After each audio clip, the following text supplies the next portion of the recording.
for an Aggie upset win. And it's good. He got it.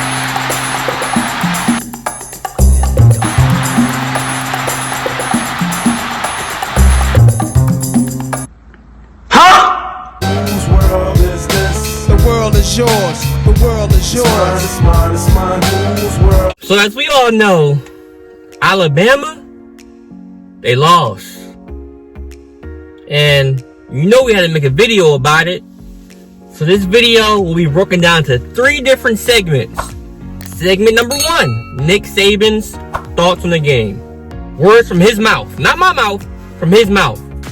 So in the comments, don't kill me. This is Nick Saban's words. Second segment, the whole Nick Saban story against playing against his old assistants who became head coaches and his record against them. Because obviously it's a big thing. You know, obviously it's a big thing. We gotta get to that segment number 2. And then the last segment, what does this loss mean for Alabama? So let's get into segment number 1. Underdog Texas A&M shocked Alabama on Saturday night, beating the top-ranked Crimson Tide 41-38 thanks to a walk-off field goal by their field goal kicker, Seth Small. The Aggies' win broke Alabama's streak of 100 consecutive wins against unranked opponents, the longest streak in the AP poll era. The Crimson Tide came into Saturday having won 19 straight games. Alabama's head coach Nick Saban said that while the loss itself was disappointing, it doesn't mean the team's goals are no longer achievable. Hopefully we'll learn a lot from this, he said. We can still accomplish everything we want to accomplish, but we have to do things better than we did tonight. We have to play better. We have to be more consistent. We have to finish drives. We have to get more turnovers on defense. We have to get more stops on defense. There are a lot of things we need to fix. While the offense moved the ball well, it struggled to finish drives inside the red zone, including a Bryce Young interception on the 2-yard line. Saban said there were just too many penalties and too many drops. While the defense allowed fewer than 100 rushing yards, it struggled in coverage and gave up 4 third-down conversions. Saban said they needed to create more turnovers than the 1 interception they had in the first half. Hold on! So you're telling me they held this team under 100 rushing yards and they only gave up 4 third-down completions? That's good! And only 1 interception? Hey, some defenses don't get interceptions throughout the whole season. Saban is mad because, yeah, man, we had them to 50 rushing yards. We only had 1 pick, and they completed 4 third-down conversions. Hey, yo, Nick, that's pretty good in my book. While Alabama blocked the punt on special teams, it also allowed a 96-yard touchdown on a kickoff return. Saban called the return a momentum swing. Yeah, you give him a 96-yard kickoff return, you're going to have some problems, brother. I'm responsible for all of it, Saban said. We have to do a better job with our coaches. We have to do a better job with our players. In other words, Monday meetings, Saban, whoo! I'm happy I wasn't in that meeting because I know Saban, yeah.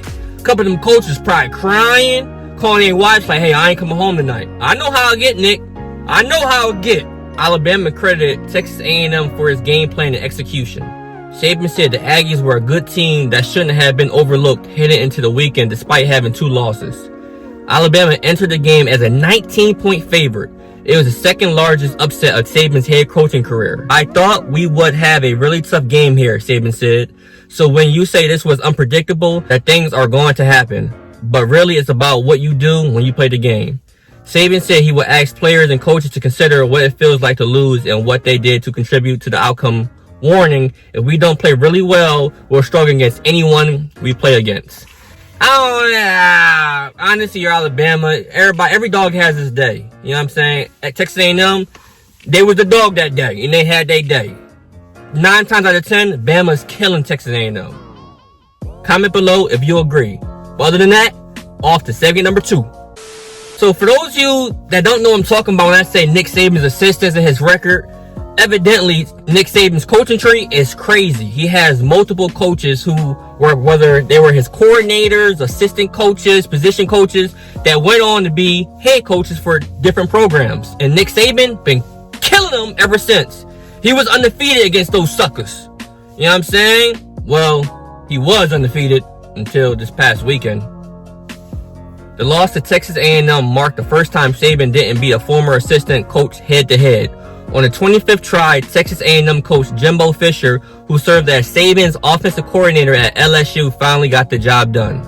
"It doesn't mean anything to me," Fisher said about ending a former assistant streak. "Our football team is learning to play against other great football teams and have success. That's what matters to me." Nick Saban has achieved just about everything there is to achieve as a college football coach. 7 national championships, 10 conference championships, an 88% career winning percentage, 12-time National Coach of the Year honors, and much more. But one stat in particular comes up more often than perhaps anything else Saban has accomplished: his record against former assistant coaches. It's a record that spans 12 seasons and has made victims of 9 former assistants who went on to become head coaches for 10 different teams. And Saban has beaten every single one of them, but one. His record now stands at 24-1. Hey, he's been spanking them assistant coaches for the last 15 years. 24-1? That Jimbo Fisher win don't even matter. He beat y'all 24 times and only has 1 L. Hey, Saban, yeah, you a GOAT. But, off to segment number 3. We reached the point in the program where Alabama fans can start crunching the scenarios of what it will take to return to the college football playoff and play for a national championship. A perfect season in 2020 gave the Tide a 1-year hiatus from the weekly drama of the college football playoff committee rankings, but watching and waiting game will resume when the college football playoff releases its first top 25 on November 2nd. But unlike 2019 when Alabama lost to LSU and the Tigers were not going to be caught in the SEC West, a spot in the SEC championship game remains the Tides to lose. The Aggies' 2 losses before Saturday's 41-38 win over Alabama means the Tide does not have to sweat losing a tiebreaker with its foe in College Station. And the rest of the SEC West has at least 1 conference loss, so the path to Atlanta is simple for Alabama. Win out, and they'll be playing in Mercedes-Benz Stadium on December 4th. Making the college football playoff almost certainly require Alabama's beating the SEC East winner, but until the potential meeting with Georgia is decided, the analytics still favor Alabama making the playoffs. "We still can accomplish everything we want to accomplish," Nick Saban said after the loss. And he ain't lying. Nick Saban knows what he's talking about. Yeah, we lost to Texas A&M, but that don't matter. We still can make the playoffs. Only team we worry about is Georgia. Nobody cares about no Texas A&M. No offense to Texas A&M fans, but Alabama has a bigger picture, and they're not even sweating that loss. Now, according to ESPN's Football Power Index, the Tide has a 54% chance of still making the playoffs. That's more percentage than some undefeated teams. You think they sweating that loss?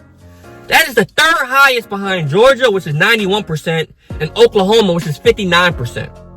Cincinnati looms 4th at 45.1%. So Cincinnati's undefeated, and Alabama still has a better chance to making the playoffs. Followed by a glue of Big Ten teams in Michigan, which has 40%, Ohio State at 37%, Iowa at 25%, and Michigan State at 8%. So as I said, Nick Saban, he's a smart man. He ain't worrying about none of that. He's not worrying about that loss. Comment below if you think he should be worried about the loss. Comment below your thoughts on Coach Nick Saban's assistant's record. Is that important to you or not? And comment below your thoughts on the game.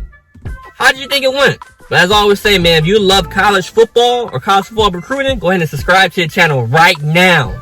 Drop a like for your boy and comment below your thoughts. But until next time,